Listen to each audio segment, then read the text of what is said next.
Imagine, you are in a classroom wherein textbooks are being replaced by interactive simulations, and the lectures are being broadcast online wherein students can collaborate with their peers from across the continents.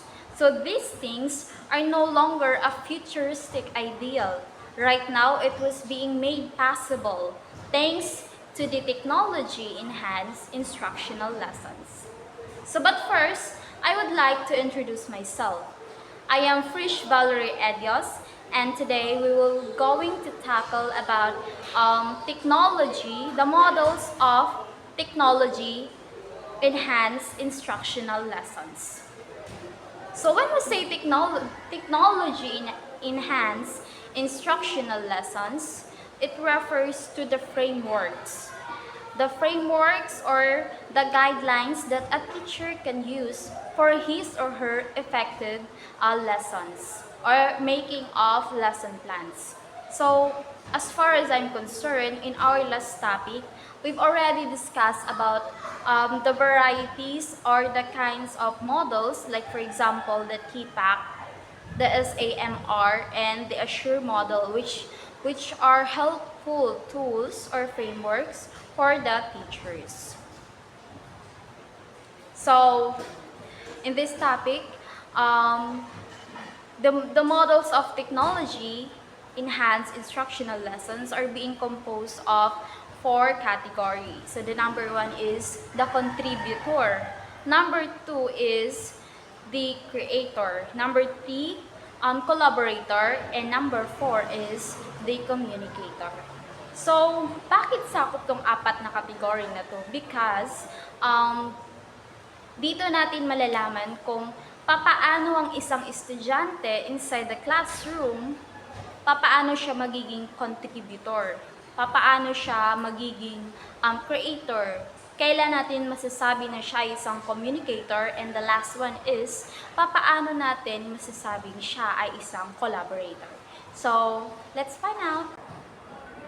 So, the first category of this topic is the contributor. So, in the contributor, learners can upload materials such as video or an audio, post a message in the online world.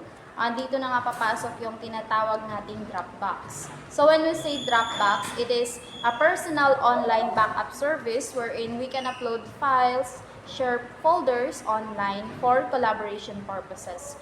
For example, I was in Makati and your classmate were in Pasay. So even though malayo yung distance nyo, there is still a collaboration. Kasi that is the advantage of technology right now, or modern technology. So, pwede ka rin naman mag-upload ng any files or research paper online with the help of what we call pop-ups, or contribute to the digital world through the use of pop-up. The question is, how do those who upload something in the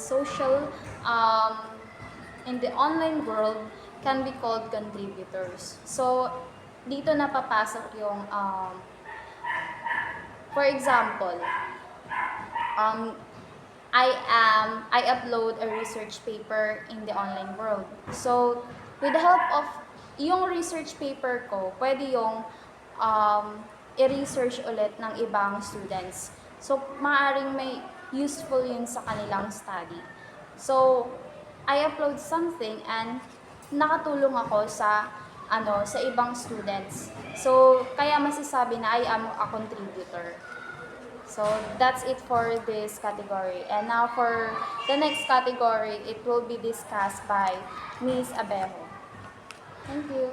So next is the creator. So dito, yung mga students daw is pwede silang gumawa or mag-create ng digital portfolio, or commonly known as e-portfolio. So dito sa e-portfolio is pwede silang mag-create ng mga virtual posters or interactive resources. So dito, nakaka-create sila ng mga digital stories, nakakapag-edit din sila ng mga entries, and sinashare dito nila sa iba or sa mga iba't ibang platforms. So, paano nga ba yung students is nagiging creators? So, for example, yung mga vloggers is gumagawa sila ng mga content or nag-edit sila ng mga content para dun sa vlog or sa vlogs nila, sa mga vlog videos nila. So, pwede din i-apply ng mga teachers to sa mga students nila by giving them a task na, for example, mag-create sila ng own stories about, for example, kwentong pambata. So, dito, pwede silang gumawa ng sarili nilang stories. And dito is yung mga students is nag-create sila or nagiging creative sila. So dito hindi lang nagiging creator yung isang estudyante, and nagiging ano din sila, they become more creative and na-enhance din yung critical thinking na nila. Sa communicators is kung paano nakikipag-communicate yung students through the use of technology.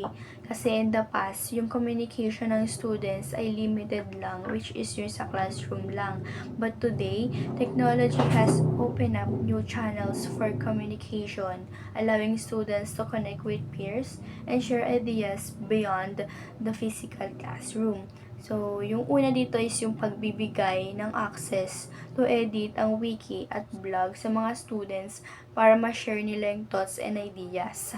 At yung iba pang technological tools like Messenger, Facebook, and Skype kung saan ang students can connect with peers from anywhere at anytime and making communications more convenient. And 'di ba yung yung importance ng online communication in education sa paggamit ng Google Meet at Zoom noong COVID-19 pandemic para patuloy na magkaroon ng communication ng students at teachers para natututo pa rin kahit na may physical distance measures. Kasi the technology has empowered students to become better communicators. Sa paggamit ng mga technological tools, ng students can develop essential communication skills, collaborate, and become active participants in a globalized world. Hi, my name is Nikan G.U.S. Layson, and my topic is all about how do students become collaborators. The first one is dapat marunong tayong makipag-ugnayan, or dapat marunong tayong makipag-usap ng maayos upang maipahayag natin yung ideyang nalalaman natin. At dapat marunong din tayong makinig sa iba. The second one is dapat meron tayong salitang paggalang. Dapat marunong tayong magpahalaga sa opinion ng iba. And the third one is the word na ambag. Siyempre, importante ito sa sa grupo. Dapat pag nakipag-cooperate ka sa kanila, meron ka ring iaambag. Or meron kang iaambag na sarili mong idea o solusyon para sa isang project na ginagawa nyo. And the third one is paninindigan. Dapat marunong tayong tumanggap at tumupad ng sarili nating tungkulin sa binigay na gawain. And the last one is pag-aayos ng alitan. Hindi kasi naiwasan to sa collaboration kapag nakikipagtulungan tayo sa iba. Siyempre, meron silang sariling opinion, meron tayong sariling opinion. Kaya kapag nagsalo-salo yun, pwedeng hindi tayo magkaintindihan. Dapat inaayos natin to ng maayos, tapos nirerespeto natin ng isa't isa sa pagbibigay natin ng sarili nating opinion. And that would be all for our topic about the models of technology-enhanced instructional lessons. I hope you learned something in our lesson. Thank you!